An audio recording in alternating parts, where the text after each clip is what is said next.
wabarakatuh. Kembali lagi bersama saya Mudin dan tentunya masih di channel yang sama, yaitu masih ada kaitannya dengan seputar edukasi. Dan untuk channel kali ini dituntut untuk memenuhi salah satu tugas mata kuliah perkembangan kurikulum. Tapi sebelumnya jangan lupa subscribe dulu ya guys.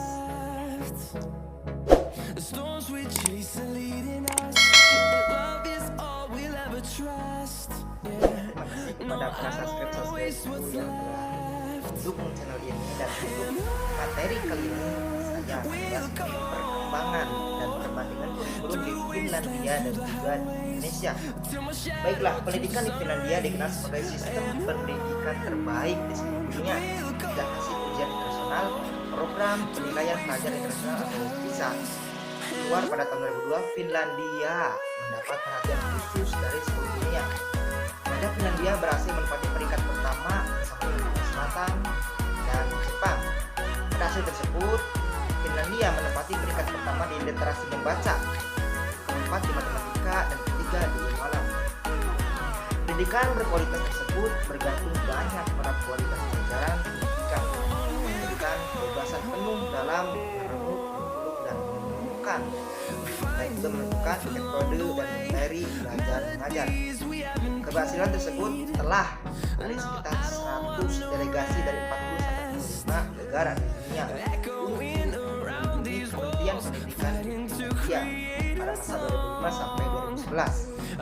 Pendidikan di Finlandia tidak memperlakukan pemeriksaan institusi pendidikan dan merupakan sistem inklusif di mana siswa dianggap setara dalam haknya untuk mendapatkan pendidikan karena tidak ada pembagian kelas dan kompetisi akademis maupun bagi anak-anak berkebutuhan khusus.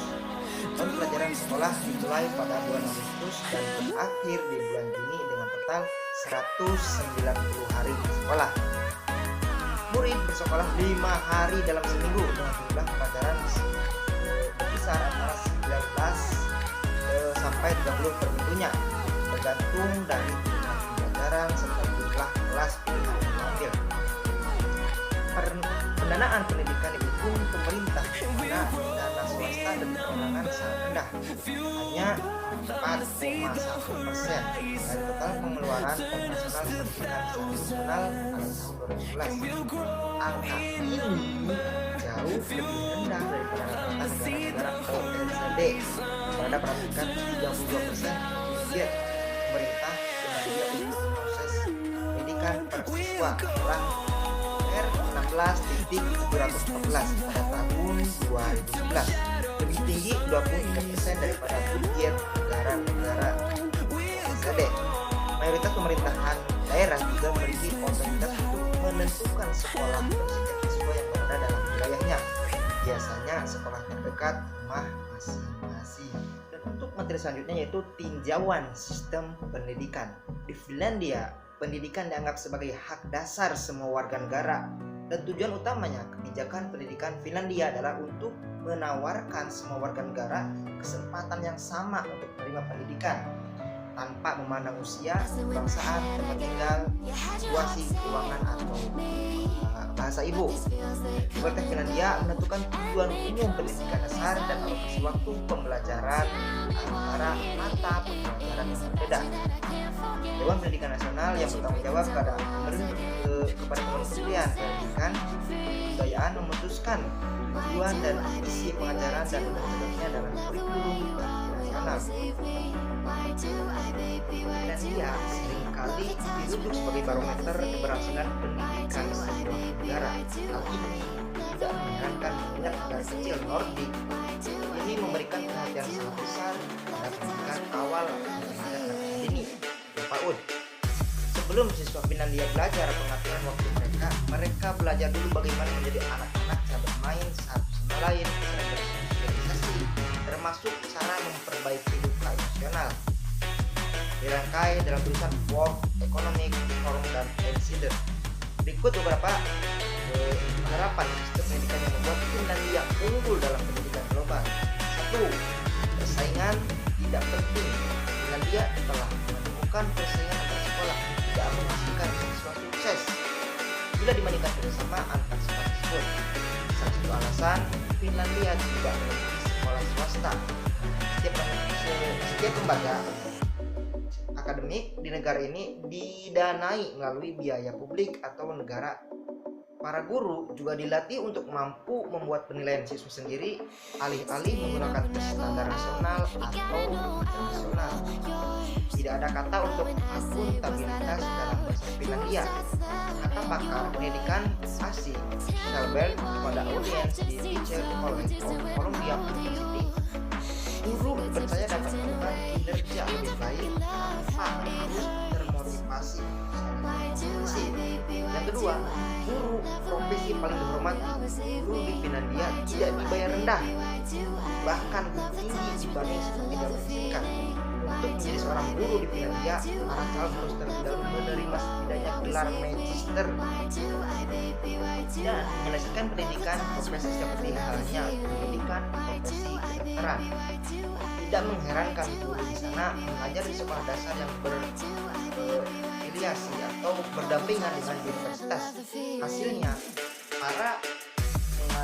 para guru dapat diandalkan untuk melakukan penelitian pedagogis atau pengajaran terbaik ke depan pendidikan.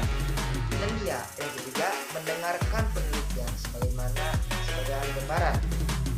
Di Amerika Serikat dan beberapa negara kebijakan pendidikan tidak menjawab permasalahan pendidikan, sehingga banyak orang tua berpendapat kebijakan tertentu tidak tepat untuk anak-anak mereka. Yang keempat, Finlandia tidak takut bereksperimen. Manfaat besar dari mendengarkan penelitian adalah kebijakan dihasilkan tidak berpengaruh pada kekuatan lain seperti proyek, uang, atau kepentingan politik. Yang kelima, waktu bermain penting. Hukum Finlandia mengharuskan guru memberikan siswa waktu bermain 15 menit untuk setiap 45 menit pengajaran. Kebijakan tersebut bermula dari keyakinan mendalam bahwa anak-anak harus tetap anak-anak selama mungkin. Bukan tugas mereka untuk tumbuh dengan cepat dan menjadi penghafal dan bisa ujian. Hasilnya berbicara sendiri. Penelitian menunjukkan siswa yang diberikan setidaknya 1 kali istirahat dalam 15 menit yang pergantian pelajaran berperilaku lebih baik di sekolah dan mengajarkan tugas lebih baik. Yang keenam, PR siswa sangat sedikit. Banyak hal ditawarkan sekolah-sekolah Finlandia kepada siswa, hanya satu yang tidak, kerjaan rumah. Banyak anak di negara lain yang menerima sedikit waktu luang setiap malam lantaran banyak PR. Filosofi ini berasal dari tingkat saling percaya yang dimiliki antara sekolah, guru, dan orang tua. Orang tua menganggap guru telah memenuhi sebagian besar dari apa yang siswa butuhkan dalam sekolah. Ada yang berpendapat keunggulan mutu pendidikan di Finlandia itu tidak mengherankan karena negerinya kecil dengan jumlah penduduk sekitar 5 juta jiwa. Penduduknya homogen dan negaranya sudah eksis sekian ratus tahun. Sebaliknya, penduduk Indonesia lebih dari 220 juta jiwa. Abad Batu terdiri dari berbagai suku, agama, budaya, dan latar belakang sosial. Indonesia baru merdeka 74 tahun. Pendapat senada dikemukakan oleh tokoh-tokoh dan pemerhati pendidikan Amerika Serikat, Inggris, Prancis, Jepang, dan negara-negara lain dibandingkan dengan negaranya. Yang paling malu adalah AS karena unit cost anggaran pendidikannya jauh lebih melebihi Finlandia. Tapi siswanya mencapai ranking 17 dan 24 ranking bisa. Sedangkan siswa Shanghai, Cina ranking 1, Finlandia 2, dan Korea Selatan 3. Typo. Soal siswa di Shanghai, Cina, juara masih diragukan karena belum menggambarkan keadaan mutu seluruh pendidikan Cina. Kalau Finlandia sebagai negara kecil bisa juara, mengapa negara kecil yang sudah established seperti Islandia, Norwegia, New Zealand tak bisa? Akhirnya semua mengakui bahwa sistem pendidikan Finlandia yang terbaik di dunia karena kebijakan-kebijakan pendidikan konsisten selama lebih dari 40 tahun walau partai yang memerintah berganti.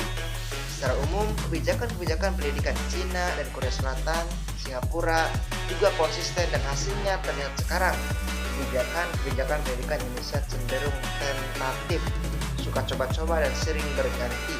Lalu, bagaimana dengan kebijakan pendidikan Indonesia jika dibandingkan dengan Finlandia? 1. Pendidikan di Indonesia dipenuhi dengan tes evaluasi seperti ulangan harian, ulangan blok, ulangan mid, semester, ulangan umum, kenaikan kelas, dan ujian nasional. Finlandia menganut kebijakan mengurangi tes, jadi sesedikit mungkin tak ada ujian nasional sampai siswa yang menyelesaikan pendidikan SMA tingkat SMA yang mengikuti matriculation examination untuk masuk PT. Yang kedua, KKM, kriteria ketuntasan minimal, menyebabkan siswa yang gagal tes harus mengikuti tes remedial dan masih ada tinggal kelas. Sebaliknya, Finlandia menganut kebijakan autonomic promotion. Naik kelas otomatis, guru siap membantu siswa yang tertinggal sehingga semua naik kelas. Pemberian tugas pekerjaan rumah atau PR di sekolah di Indonesia dianggap penting untuk mendisiplin siswa rajin belajar. Sebaliknya, Finlandia PR masih bisa ditolerir, tapi maksimum hanya menyita waktu setengah jam waktu anak belajar di rumah.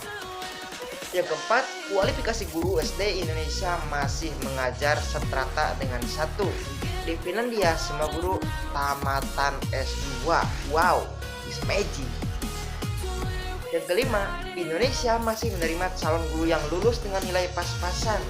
Sedangkan di Finlandia, the best 10 lulusan universitas yang diterima menjadi guru. Mantap. Yang keenam, Indonesia masih sibuk memaksa guru membuat silabus dan RPP mengikuti model dari pusat dan memaksa guru memakai buku pelajaran BSE atau buku sekolah elektronik. Di Finlandia, para guru bebas memilih bentuk atau model persiapan mengajar dan memilih metode serta buku pelajaran sesuai dengan perkembangannya. Jarang sekali guru di Indonesia yang menciptakan suasana proses belajar mengajar itu menyenangkan atau learning is fun. Melalui penerapan belajar aktif, guru Indonesia yang menciptakan suasana proses belajar mengajar itu menjadi menyenangkan atau learning is fun. Melalui penerapan belajar aktif, bahkan lebih mendominasi metode belajar mengajar satu arah, ramah yang membosankan. Di Finlandia, banyak guru menciptakan suasana belajar yang menyenangkan melalui implementasi belajar aktif dan para siswa belajar dalam kelompok kecil. Motivasi intuisi siswa adalah kata kunci keberhasilan dalam belajar. Itulah pemirsa perbandingan kurikulum SD antara Finlandia dan juga Indonesia. Mungkin sekian yang dapat saya sampaikan. Mohon maaf bila ada kesalahan dan kesalahan. Wabillahi taufiq wal hidayah. Wassalamualaikum warahmatullahi wabarakatuh.